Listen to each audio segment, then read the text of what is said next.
Let me ask you something. Listen closely, my friends. You can spend your entire life chasing the feeling that you are finally going to be happy, only to discover that every time you reach what you wanted, your mind immediately creates something else to chase. A better body, more money, more success, more attention, a different life, a different version of yourself. And somehow, after getting closer to everything you thought would make you happy, you still feel that quiet emptiness when the noise disappears. Maybe the problem isn't that your life isn't enough. Maybe you've trained your mind to believe that you are never enough. Happiness becomes fragile when you place it somewhere outside yourself.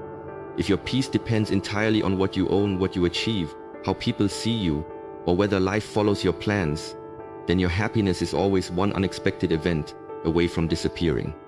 The truth is that becoming happier with yourself doesn't require some enormous transformation. Sometimes it begins with something incredibly small. It begins with how you speak to yourself when you fail.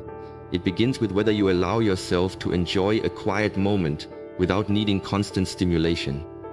It begins with whether you compare your life to someone else's.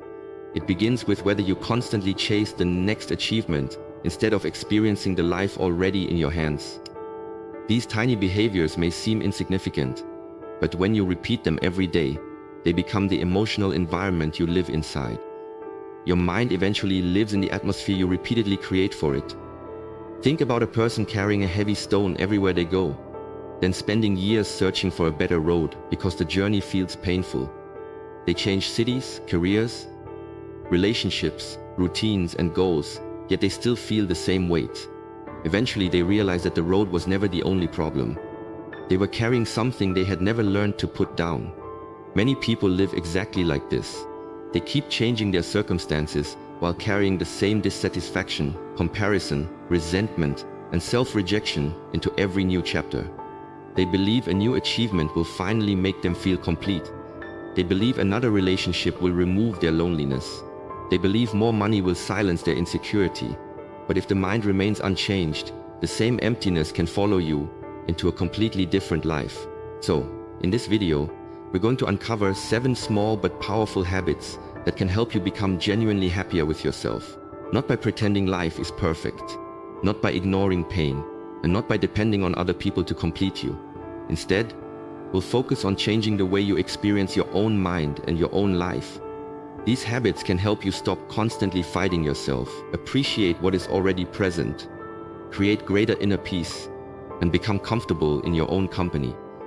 Because there is a difference between being alone and being at peace with yourself. There is a difference between wanting more from life and believing that what you have now has no value. There is a difference between improving yourself and secretly hating the person you are trying to improve. And until you understand that difference, you can keep achieving more while feeling less satisfied. The goal is not to stop growing. The goal is to stop believing that you must become someone else before you are allowed to feel good about being you. So stay until the end, because these 7 habits may look small, but when practiced consistently, they can completely change the relationship you have with the person you spend your entire life with, yourself. Habit 1. Stop arguing with reality. One of the quietest ways to destroy your own happiness is to spend your days mentally fighting things that have already happened. You replay the conversation, you rewrite the decision. You imagine how life would look if that person had stayed, if that opportunity had worked, or if your past had been different. You may wish your body looked different. You may wish your circumstances had changed sooner. You may wish someone had treated you differently. But while your body is standing in the present, your mind keeps living inside a reality that no longer exists. You cannot build peace in a mind that is constantly fighting the past. There is a simple lesson here. Understand what you can change and what you cannot. The past is not waiting for your permission to become different. Other people's choices are not yours to command. Reality does not change simply because you are unhappy with it. But your response to reality is still yours. The moment you stop demanding that reality becomes something it isn't, you recover the energy you were wasting fighting it. Acceptance is not weakness.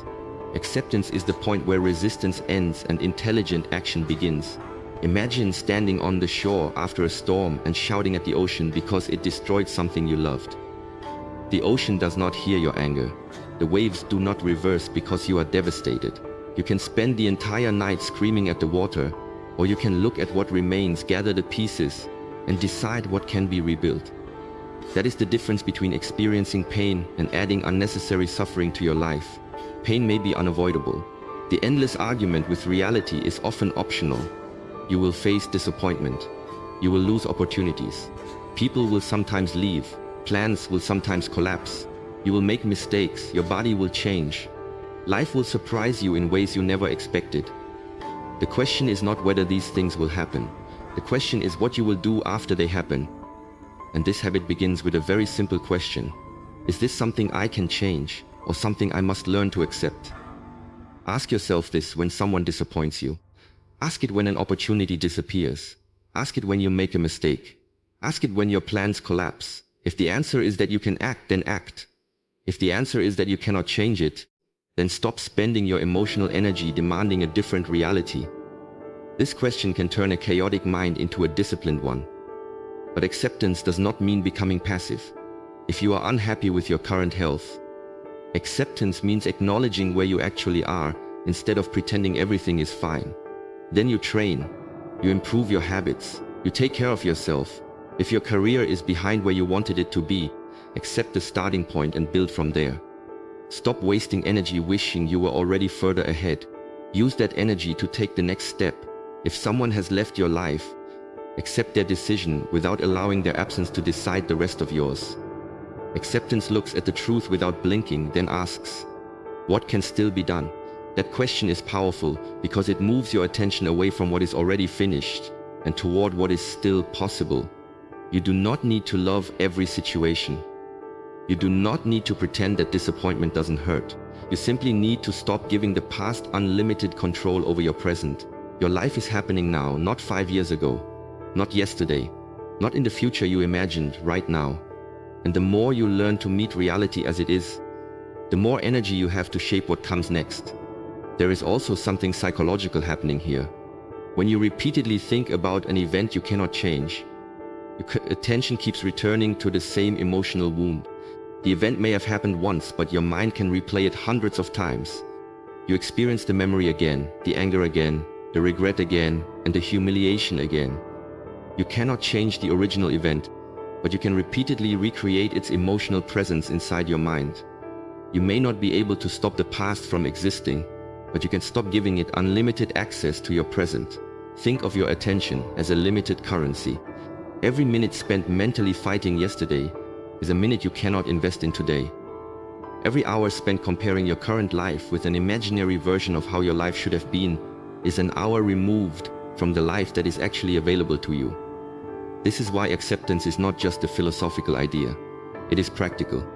It protects your attention from being consumed by battles you cannot win, and there is a deeper freedom hidden inside this habit. When you stop requiring reality to make you happy, you become harder to emotionally destroy. You can experience disappointment without becoming bitter. You can experience rejection without deciding that you are worthless. You can lose something without believing that you have lost everything.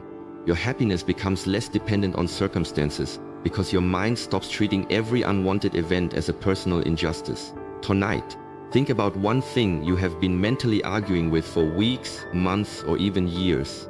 Maybe it is something someone did.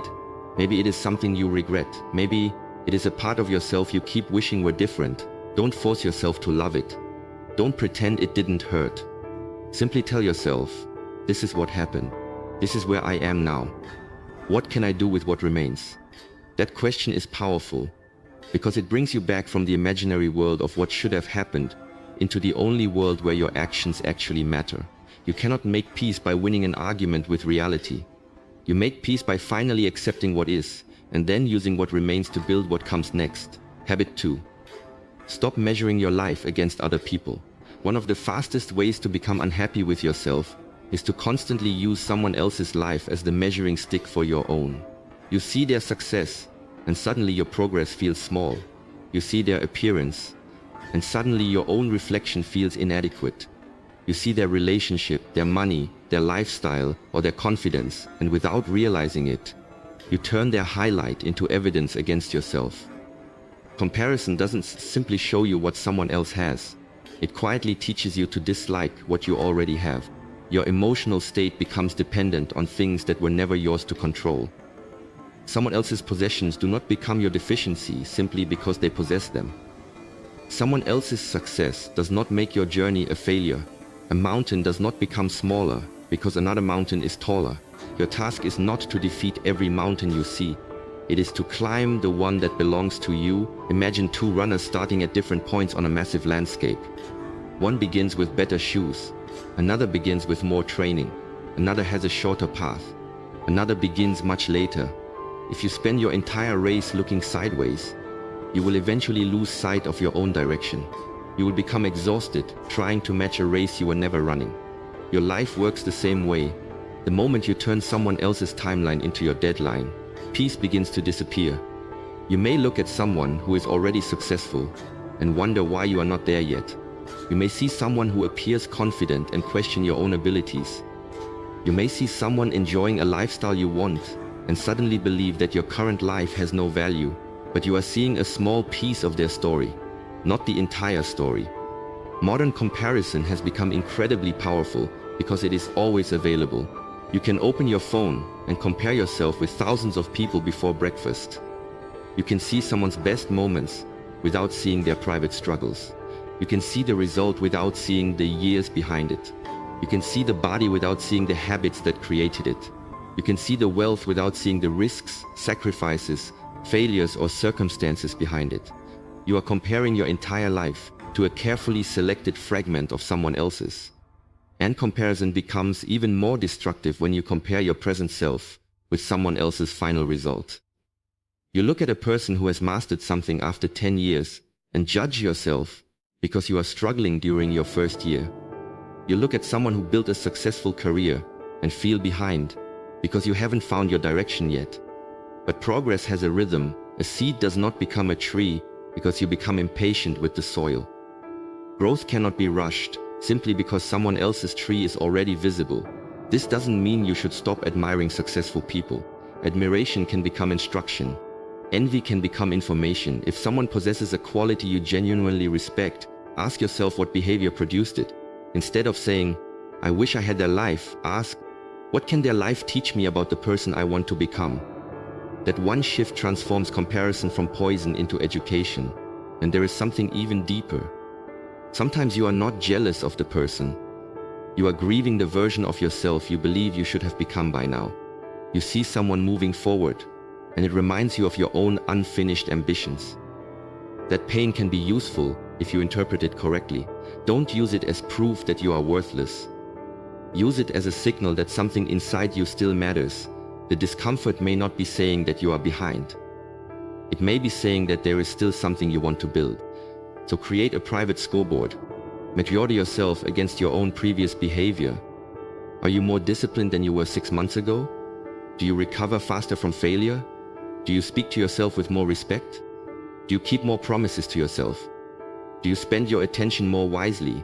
Are you becoming more patient, more focused, and more responsible? These are measurements that actually belong to you. Your greatest competition is not the person on your screen.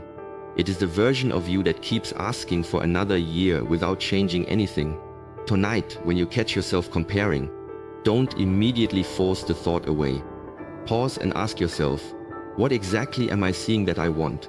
Maybe you want their discipline. Maybe you want their confidence. Maybe you want their freedom. Maybe you want their financial stability. Maybe you want the courage they seem to have. Whatever it is, identify it.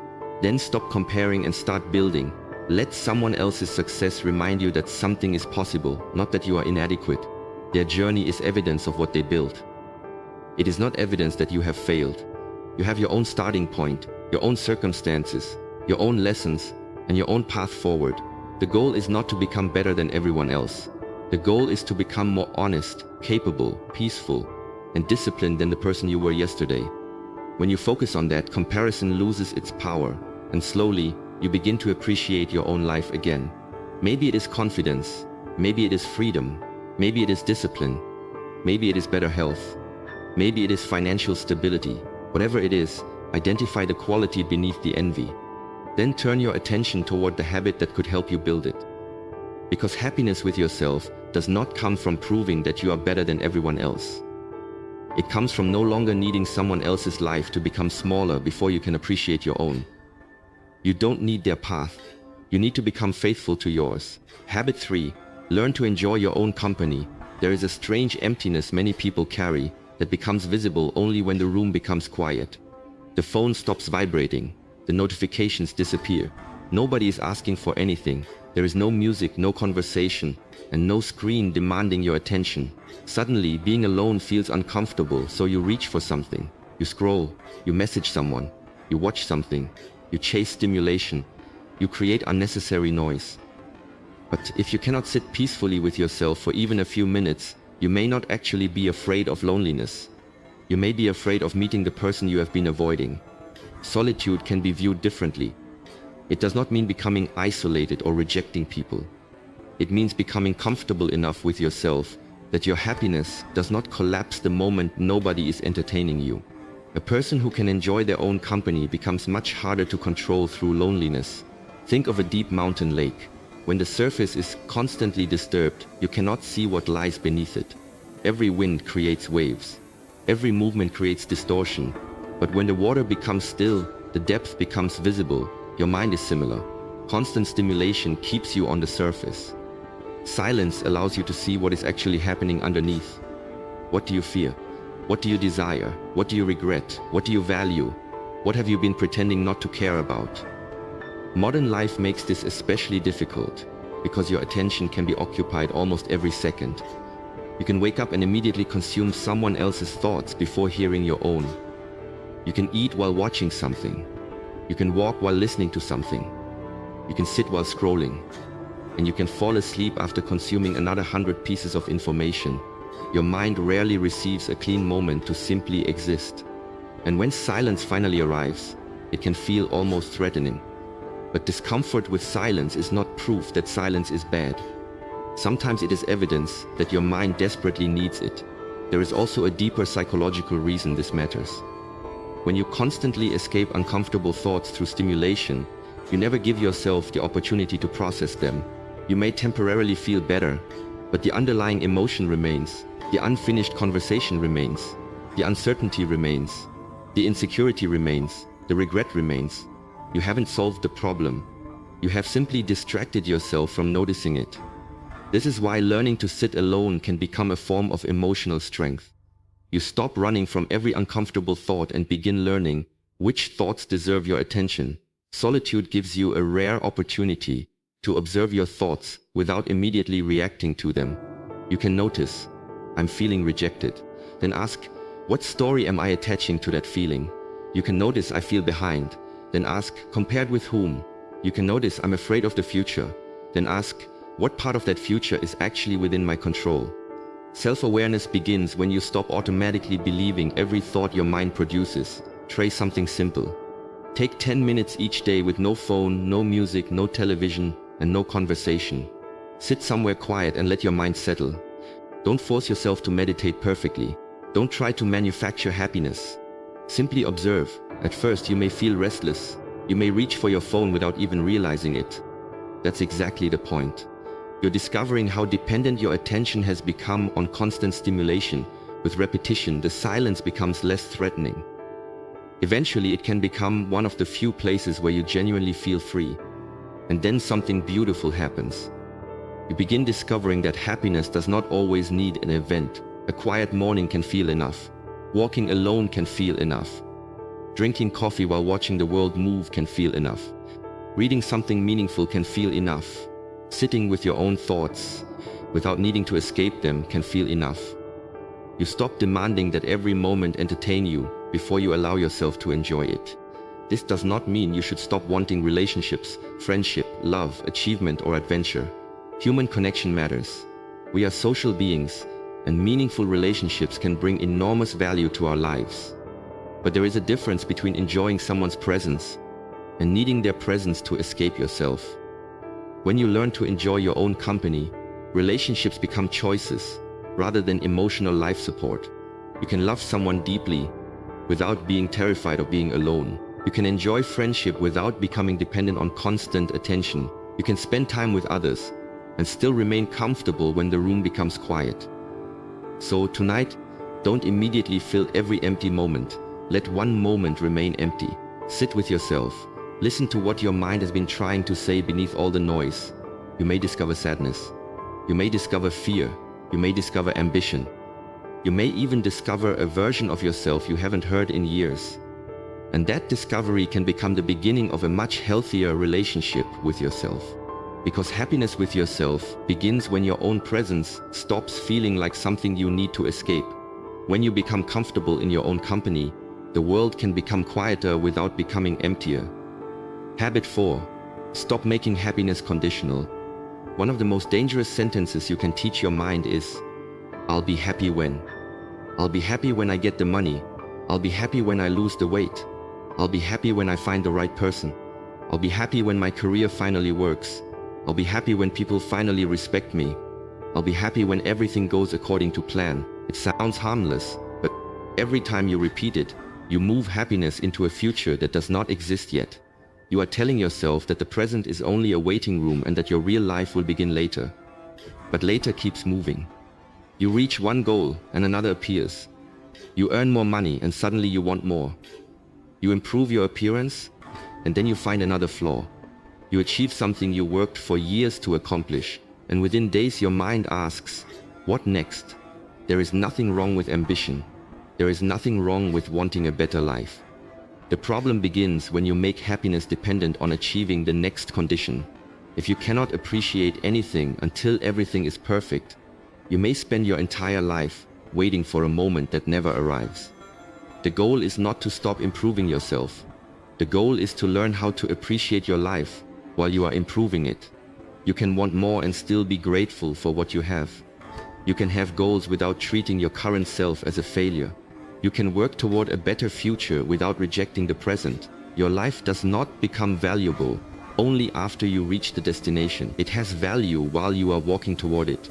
So instead of saying, "I'll be happy when I finally have everything I want," begin asking, what is already here that I have been too distracted to appreciate? That question can completely change the way you experience an ordinary day. Maybe you have people who genuinely care about you.